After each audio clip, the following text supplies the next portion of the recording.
ગામનો રોટલા માંગી આવતો, ટોલીમાં રોટલા લઈ આવતો, 135 ડબલામાં શાક ને શાક માંગી આવતો. 30, 35, 40 જણા હતા ને એક ઓયડી હતી, એમાં રહેતા અમે બધા. મારું નામ મહેશભાઈ ધીરુભાઈ ગોંડલિયા, ગામ દેવડા, ગોંડલ તાલુકો અને રાજકોટ જિલ્લો. જમાડવા હોય તે પેલા અહીંયાથી તારીખ લઈ અને પછી એનો કોન્ટેક્ટ કરીને પછી જમાડવા આવજો. જય માતાજી, જય શ્રી કૃષ્ણ, હર હર મહાદેવ. મિત્રો, હું છું આકાશ વડોદરા ને ફરી એકવાર તમારા બધા માટે નવો એક વિડીયો લઈને આવી ગયો છું. આજે મિત્રો આપણે આવ્યા છે ઘોરસદ ગામમાં શ્રી મામા પાગલ આશ્રમ આવેલું છે, ત્યાં અત્યારે આપણે આવ્યા છે. ને આજે તમને આપણે આખે આશ્રમ ને તેમજ શ્રી આશ્રમના સંચાલક વણઘા ભગત પાસેથી પણ આપણે જાણશું કે આશ્રમની શરૂઆત ક્યાંથી થઈ અને અત્યારે અહીંની શું વ્યવસ્થા છે. તો વિડીયોમાં બધા કન્ટિન્યુ જોડાયેલા રહેજો. ચેનલ ઉપર નવા હોય તો સબસ્ક્રાઇબ કરજો, કોમેન્ટમાં લખજો જય માતાજી, જય શ્રી કૃષ્ણ, હર હર મહાદેવ. બધા કન્ટિન્યુ જોડાયેલા રહેજો ચેનલ ઉપર. ને આજે આપણે આવી ગયા છે મામા પાગલ આશ્રમમાં. આપણી સાથે જોડાયેલા છે અત્યારે બાપા. આપણે એમની પાસેથી પણ માહિતી લઈશું. ને અત્યારે આપણે જઈ રહ્યા છે ગૌશાળામાં. જોઈ શકો છો અહીંયા તમે કે અવડી મોટી ગૌશાળા છે અને અહીંયા જે પણ લોકો રોકાય છે, જે પ્રભુજીઓ બધા, એ લોકો જ અહીંની સેવા કરે છે બધા. અને આ બાજુ પણ તમે જોઈ શકો છો ગાયું ને ભેહું છે ભાઈ, અને આ બધા લોકો એમની સેવા કરતા હોય છે અહીંયા. અને બહુ મોટું એવું આ આશ્રમ આવેલું છે. અહીંયા આશ્રમની અંદર હોય લેવાની હોય સારવાર માટે, તો એમના માટે અહીંયા દવાખાનાનું પણ એક આયોજન કરેલું છે, જે પ્રાથમિક ને માનસિક સારવાર માટે દવા પણ મળી રહી છે ટૂંકમાં. જોઈ શકો છો તમે બધા. અને આ છે જી શ્રી વણકાટાની કુટરી. હવે આપણે આવી ગયા છે આશ્રમની એક્ઝેક્ટ અંદર. જોઈ શકો છો રામદેવ પીર મહારાજનું મંદિર આવેલું છે, એમના પણ તમે દર્શન કરી શકો છો બધા. અને આ છે ભોજન કક્ષ, ભોજનશાળા, એમની અંદર જઈ રહ્યા છે. અને જોઈ શકો છો અહીંની વ્યવસ્થા. અને અત્યારે આ રસોડા વિભાગમાં અત્યારે જોઈ શકો છો તમે કે જે આ પ્રભુજીઓ માટે અહીંયા પ્રસાદનું આયોજન કરવામાં આવે છે, એ પ્રસાદ અત્યારે લાઈવ બની રહ્યો છે.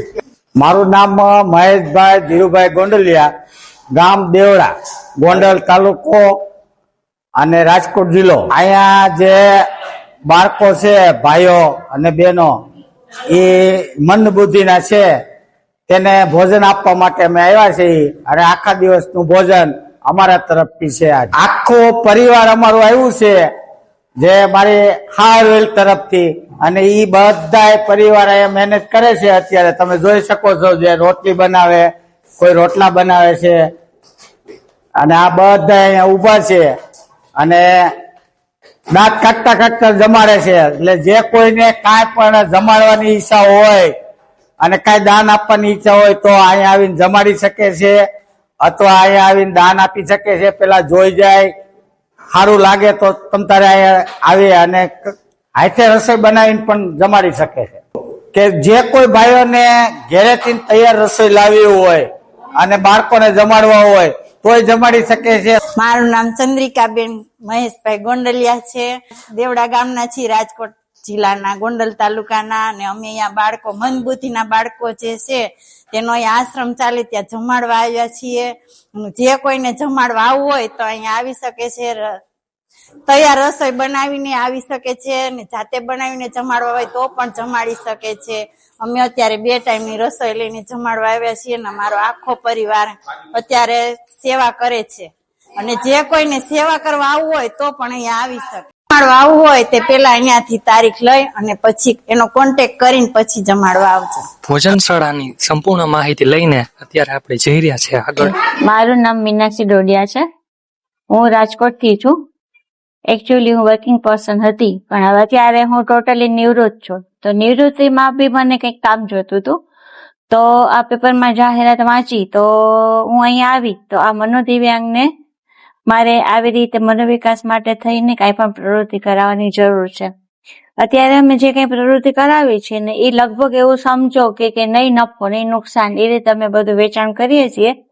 એટલે અમારા વણગા બાપા અને અમારા સાયકેટ્રિક ડોક્ટર બકુલ બુચ અને અમારા ટ્રસ્ટી પદુભાઈ રાયચુરા, એ લોકોનો કહેવાનો હેતુ શું છે કે આ લોકોને ભલે એટલા વર્ષોથી દવા તો આપીએ જ છે એના નોર્મલ કરવા માટે, પણ સાથે સાથે શું છે કે આ લોકો લેથર્જિક છે, બેસી રહે છે, તો એને કંઈક પ્રવૃત્તિ કરવામાં આવે ને તો શું છે કે માઇન્ડ એક્ટિવ રહે તો કદાચ થોડી ઘણી શક્યતા રહે એ લોકોનો મનોવિકાસ થવાની. એટલે જે કઈ હેતુ છે એ અમારો આ લોકોને પ્રવૃત્તિશીલ રાખવા માટેનો છે. અને બીજું કે જે આશ્રમના સંસ્થાપક છે વણગા ભગત, એનો આ બધી પ્રવૃત્તિમાં એટલો બધો સાથ સહકાર છે કે બાપા કોશિશ તો કરે છે કે જેટલા મહેમાન આવે એને કહેતા હોય છે કે આ બેન પ્રવૃત્તિ કરાવે છે, તમે અંદર ચક્કર મારી આવો કે શું કરવામાં આવે છે.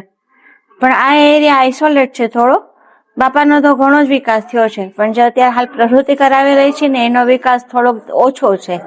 મે બી કે 2 જ વર્ષ થયા છે, કે બાપાને તો 27 વર્ષ થયા પ્રવૃત્તિ કરતા, મને 2 જ વર્ષ થયા છે. આઈ હોપ કે આ પ્રવૃત્તિમાં હું થોડી આગળ વધી શકું, પ્રવૃત્તિમાં મજા આવે. જોઈ શકો છો અહીંયા આવી રીતની આ બેન છે જે આવી રીતની અહીંયા પ્રવૃત્તિઓ કરાવવામાં આવે છે, જેમના વિશે આશ્રમનો સિમ્બોલ આશ્રમનો સિમ્બોલ બોલશે એ પણ ખુશી થઈ ગયા. જોઈ શકો છો તમે. જય સીતારામ. જય સીતારામ.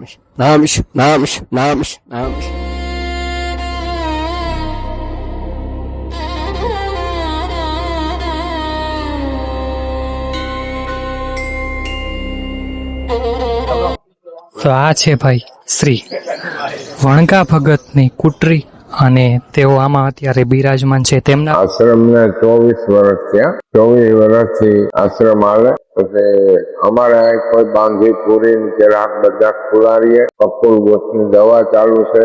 અમે 5 જણાને લઈને આવ્યા દવાખાને. બુચ સાહેબને દાખલ કરીએ. બુચ સાહેબની હેલ્પ થી અમારે મહિનામાં 1-2 હાજર કરી એને ઘરે મોકલીએ. અમે કોઈ સાજ કોઈ મૂકવા આવે એનું લેતા નથી. અમે ફંડ ફાળા કાઢતા નથી, પણ અમારા મહિના ભાગનો આકાશી રોજે આવી જાય. પેલા હું રોટલા માગીને ખવડાવતો, હવે બધું આવવા માંડ્યું, તમે માગવું બંધ કરો. ગામમાં રોટલા માગી આવતો, ચોલીમાં રોટલા લઈ આવતો ને 135 ડબલામાં શાક ને છાશ માગી આવતો. 30-35-40 જણા હતા ને એક ઓયડિયા માં રહેતા અમે બધા. રોડ ઉપર તમને આવું બોર્ડ દેખાશે ભાઈ, જય મામા પાગલ આશ્રમ. તો તમે પણ એક ફેરે અહીંયા આવજો. અને તો આજે તમને સંપૂર્ણ શ્રી મામા પાગલ આશ્રમના સંપૂર્ણ વિડીયોના માધ્યમથી સંપૂર્ણ વિડીયોમાં તમે જોયું છે, આશ્રમની માહિતી તમને શેર કરી, અને આશા કરીએ છીએ કે આજનો આ વિડીયો તમને પસંદ આવ્યો છે. વિડીયો પસંદ આવ્યો હોય તો તમારા ફ્રેન્ડ સર્કલ મિત્રોને આગળ શેર કરજો, કોમેન્ટમાં લખજો જય માતાજી, અને ચેનલ ઉપર નવા હોય તો સબસ્ક્રાઇબ કરજો. જય માતાજી.